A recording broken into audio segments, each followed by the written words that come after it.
আজকে আমি খুব এক্সাইটেড। কেন?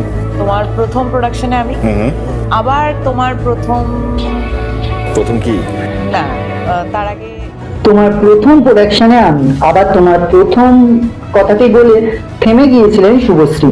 আর সেই জন্য ভক্তরা বুঝে যান দেবের প্রথম গার্লফ্রেন্ড যে শুভশ্রী, সেটা তিনি বলতে গিয়েও হঠাৎ থেমে যান। তবে শুভশ্রীর এই কথা নিয়ে এবার শুভশ্রীর প্রতি মন খারাপ রাজের। রাজ এবার সত্যি শুভশ্রীর কারণে মন খারাপ হয়েছে, তা জানা যায় রাজের একটি সাক্ষাৎকারে বলা কিছু কথা থেকে। সেই সাক্ষাৎকারে রাজ বলেন, কাউকে আসলে বেশি স্বাধীনতা দেওয়া উচিত নয়, বেশিরভাগ ভালোবাসার মানুষের ক্ষেত্রে, কারণ বেশি স্বাধীনতা পেলে তারা স্বাধীনতার অপব্যবহার করে ফেলে। রাজের এমন মন্তব্য যে শুধু শুভশ্রীকে নিয়ে করেছেন তা সকলে বুঝতে পারেন দেবের সাথে শুভশ্রীর ঘনিষ্ঠতা দেখে। তবে রাজ ও রুক্মিণী যাই ভাবুক, ভক্তরা ভীষণ খুশি যে আবারও দেব শুভশ্রীকে একসাথে দেখতে পেয়ে।